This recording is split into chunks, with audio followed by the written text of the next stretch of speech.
In this video, I'll walk you through the best settings to maximize your performance while also getting the most out of the game. I will be covering everything from display to graphics to sensitivity. Disclaimer, these are the best settings that I have came up with from a consensus of playing and also looking at what the top pro players use.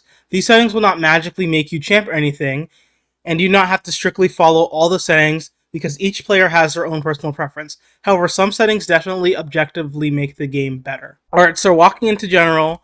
So first up, I recommend changing your stun VFX or at least trying it out on dark glare. What that does is whenever you get flashed, it makes your screen darker instead of it being light, which can be really helpful in vast scenarios, and it also makes it so you don't get flashed in real life. Visible throw trajectory, this one is a no-brainer. This one should 100% be on. What this allows you to do is see a lineup for a nade, a C4, or any of the gadgets that you have. So it allows you to stop making mistakes on where you throw gadgets. I find this especially useful for me when I'm playing Valkyrie. Drone after prep, this is another setting that enhances your game. If you go to automatic, what this does is it will automatically exit your drone at the end of prep phase. If you turn it on semi-automatic, if you're controlling your own drone, it will not take you out of the droning phase. But if you're on somebody else's drone, then it will take you out of the droning phase. So basically when you're on manual, you'll have full control of everything, which means that whether you're on your own drone or on somebody else's, you have to press whatever your keybind is to leave your drone after prep phase. Alright, moving on to HUD. These are the settings that I found worked the best for me competitively. So scrolling down a little bit, I like to turn health off, or at least I like to turn it to number only. I've played with health off for several years, and I found that it has helped me substantially as a player. The reason why is because when I have health off and I get down to less than 20 health, it helps me build confidence as a player. I'm not really reliant on my health, or I won't swing something just based off of my health. Now, if you truly do want to see like where you are roughly regardless of your health, you can look at the top bar to see where you are, if you're like one shot or not, but it allows me to not hyper focus on if I'm 1 HP or not. The next setting I like to have off is bands. This is a straight personal preference. I don't like the bands distracting me in the match, so that's the reason why I turn it off. And there was like the whole cheater situation too. Score updates, I leave that off as of right now, and the reason why is because when I have the score updates on, which if you guys don't know, the score updates is just basically the little points to the right of you saying like if your mute jammer destroyed something, if you destroyed the gadget. The reason why I have that off is because one, it allows me to focus on actually winning the game instead of focusing on how many points I've earned. It's less distractive, and the biggest reason I do have it off is because it makes me focus on audio cues versus focusing on the points. I've heard gadgets go off across the map that I normally would not heard. Alright, the rest of these settings I definitely recommend having on. Alright, moving on to audio. So again, a lot of this is going to be up to you. I recommend trying out the dynamic modes between hi-fi and night mode. Personally, I use night mode, and the current headset I use is the HyperX Cloud 2. I found that when I use night mode, it's just clearer for me to get the footsteps in. What night mode does is it makes quieter noises like footsteps louder, and it makes louder noises like a gunshot quieter. And the reason why I tended to use like night mode versus hi-fi is because when I use hi-fi, like gunshots are just really loud, and when I play with an Azami or Maestro shotgun, that noise is really annoying to hear. Voiceover presets, I like to have that on maximum. It just allows me to hear the max amount of audio cues that I can. The lore doesn't matter too much, but I definitely do like to hear the voiceovers. So if this helps you with the distractions or not, you can definitely do gameplay focused. So for mono versus stereo output, I definitely recommend using stereo. The reason why is because when you use stereo, it allows you to separate the channels. And what that does is it's easier for you to recognize whether a sound is on your right or left. When you use mono, it unites the channels, and it's really hard to tell. In fact, pretty much impossible to tell where the audio is coming from.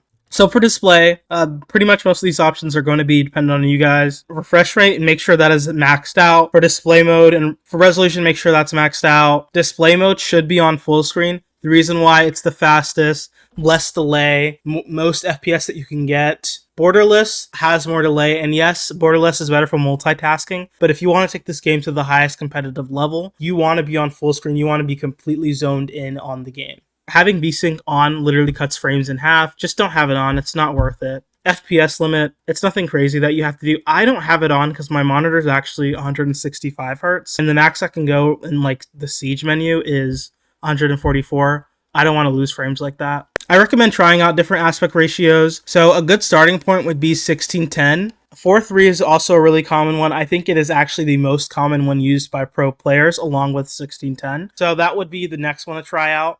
It makes heads just look more stretched out. It allows you to play more aggressive. And I find that 4.3 just fits a lot more with my playstyle. All right, FOV. Personally, I have that all the way to 90. I used to be a big player on 84 or 87, and I just recently switched to 90. 90 just works for me. I just definitely recommend not going any lower than 80, and definitely if you're on 60 right now, change your aspect ratio. It looks like the vast majority of pro players use a 90 aspect ratio, with the vast majority being 57%, and then just at 18% use 84 for their FOV. All right, so moving on to the big category, we have graphics. So first, right off the bat, we have our texture quality at medium. And the reason why is because it won't make things grainy. You won't have to waste too many FPS if you set it to medium. And this way you can see the most of your objects without having to do too much squinting. As far as texture filtering, 4x seems to be the best for the balance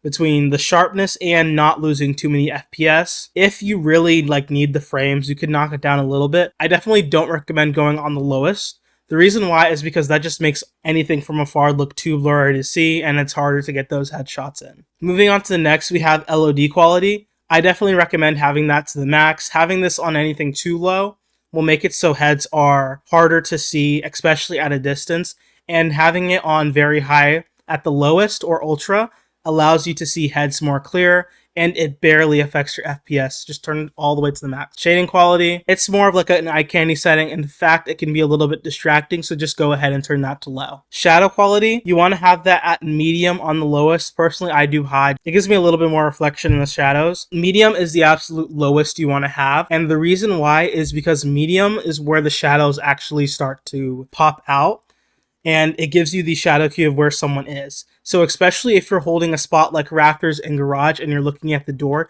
you can see their shadow before they even get to you, which allows you to make a play off of it. Reflection quality, it's another eye candy setting. VFX quality, another setting that makes your game a little bit better. It can in fact be a little too distracting, especially with the visual effects of particles, so go ahead and turn that down. Ambient occlusion, 100% make sure this is off. This setting eats a lot of FPS and it offers nothing competitively.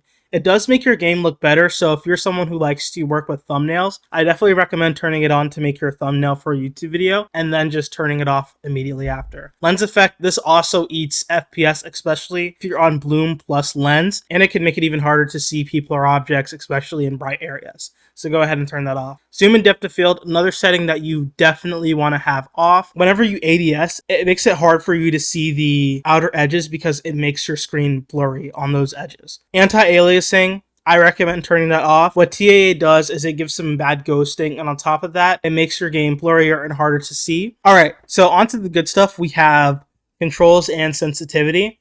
So raw input basically receives the base input from your mouse directly. I have it on, nothing. It doesn't really affect me at all. As far as some important settings that you want to have off, personally I have mouse scroll off just because I might accidentally scroll my mouse wheel and switch to a secondary or gadget. A gadget deployment, you want to have that on advanced, and drone deployment, you want to have that on advanced. The reason why you want to have it on advanced and not standard for gadget deployment is if you have it on standard, and let's say you're a thermite placing your breach charge on a hard wall, what's going to happen is you press your button and it completely goes through that animation. If you have it on advanced, you're allowed to cancel the animation right in the middle of it. This could be very useful if you're trying to bait a bandit or anything, or if you realize you need to cancel your gadget. So if you're on standard and you go to deploy your drone, you control your drone immediately. You go into the droning stage immediately. If you're on advanced, you throw your drone out and then you press your button to get on your drone. This can help in situations on if somebody decides to push you, you're not actually on your drone animation and you're ready to take that gunfight. As far as aim, most people do have it on hold. Most people use toggle to lean. Some people do use hold to lean just because they can get certain jiggle peaks out of it. And these settings, they kind of are up to you. Most people run hold for sprint. Crouch should be on toggle. Prone would be on toggle. And walk would be on hold. All right, and on to accessibility. Personally, I do have the default for the color of your optic. Now, I recommend definitely testing out different optics if you want. I'm just very used to the default. That's why I haven't gotten to changing it. I've seen blue, green, purple, and red be really good colors because they stand out on maps. And then a big one here, you want to have screen shake off. There's absolutely no reason to have it on at all. Alright, and then lastly, let's talk about the tech. Here can be a limiting factor. Of course, not everyone can just shell out money for the best parts, but it definitely can enhance your gameplay. So for a common used mouse, all 3 G Pros were part of the top 5, with the other 2 being the Razer Deathbatter Pro and the Razer Viper. There seems to be a trend using wireless mouse. As far as the most common keyboards, the Logitech G Pro X takes the common spot, with the Wooting 60 HE Plus making an appearance, and my honorable mention of the Corsair K70. Most mechanical keyboards that you work with should be fine. As long as it's not super delayed, you'll be fine to play Siege. As far as the headset, most pros use the HyperX Cloud 2. It's a very solid bang for your buck, and personally I haven't had too many issues with it. As long as you have a minimum of 120 to 144 Hz at a 1080p resolution, you should be fine as a starting point for playing Siege. The Zowie XL2546 seems to take the spot for the most used monitor within the Pro setting. Let me know if you guys want me to make a video just about the gear. I could expand upon like what would make a mouse good or a certain keyboard good in competitive play or not. Alright, hope you all enjoyed this video and thank you all for watching. If you've made it to this point, go ahead and consider liking the video and subscribing to my channel as well for more tutorials later.